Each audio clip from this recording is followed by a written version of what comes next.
नमस्कार, मैं हूं आपके साथ शिप्रा झा। आप देख रहे हैं न्यूज़ 18 बिहार झारखंड का डिजिटल प्लेटफॉर्म। मध्य प्रदेश के जबलपुर जिले में विभत्स क्रूज हादसे ने सबको दहलाकर रख दिया।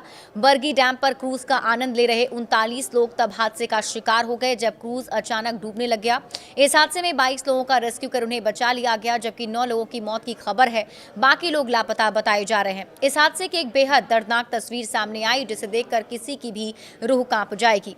हादसा गुरुवार 30 अप्रैल की रात हुआ, जब नर्मदा नदी में बरगी डैम पर क्रूज डूब गया। अगले दिन सुबह भी नदी से कई बॉडी मिली। इनमें एक बॉडी महिला की है, जिसके गले से उसका 3 साल का मासूम बच्चा लगा हुआ था। मां ने अपने बच्चे को बचाने की कोशिश में उसे अपना लाइफ जैकेट में बांधकर सीने से चिपका रखा था, लेकिन दोनों ही जिंदगी की जंग हार गए। वे मौत से भले ही हार गए हों, लेकिन मां बच्चे के प्यार ने सभी को भावुक कर दिया। एक पल में उजड़ गया दिल्ली का परिवार। मृतक मां बच्चे की पहचान हो गई है। परिवार दिल्ली से जबलपुर घूमने आया था और परिवार में माता पिता, बेटी और एक मासूम बेटा था। किस्मत से पिता और बेटी की जान तो बच गई, लेकिन मां और बेटा नर्मदा नदी में डूब गए। लोगों का कहना है कि मानो मौत उन्हें दिल्ली से जबलपुर खींच कर ले आई हो। मौत सामने खड़ी थी, किसी को कुछ समझ भी नहीं आया। इस हादसे में जो बच गए वो अपनी दूसरी जिंदगी मान रहे हैं। एक व्यक्ति ने बताया कि जब बोट हिलने लगी तो किसी को समझ नहीं आ रहा था कि क्या हो रहा है। चीख पुकार मच गई, नाव डूब रही थी, लोग मदद के लिए चिल्ला रहे थे, हम भी डूब रहे थे। ऐसा लग रहा था कि मौत सामने खड़ी है। देखिए, इसमें सुरक्षा नियमों की अनदेखी की गई है।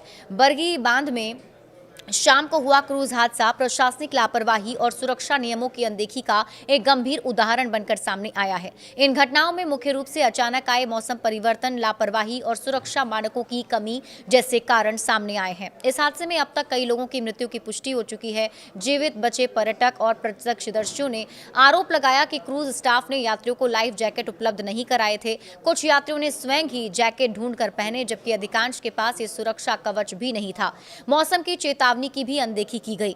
मौसम विभाग ने जबकि इस क्षेत्र में 40 से 50 किलोमीटर प्रति घंटे की रफ्तार से तेज हवाएं चलने का येलो अलर्ट जारी किया था, इसके बावजूद पर्यटन विभाग के इस क्रूज को पानी में उतरने की अनुमति दी गई, जबकि एनजीटी ने भी मोटराइज्ड पर रोक लगाई थी। देखिए, नौकाओं पर रोक नेशनल ग्रीन ट्रिब्यूनल यानी कि एनजीटी ने 2023 में पेयजल स्रोतों और नर्मदा से जुड़े बांधों में डीजल चलित मोटर नौकाओं के संचालन पर रोक लगा दी थी।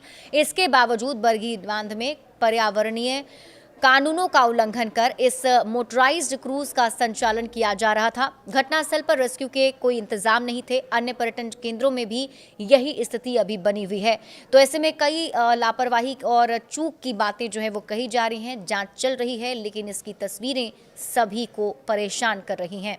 बड़े अपडेट्स के लिए आप जुड़े रहिए न्यूज़ 18 बिहार झारखंड के साथ।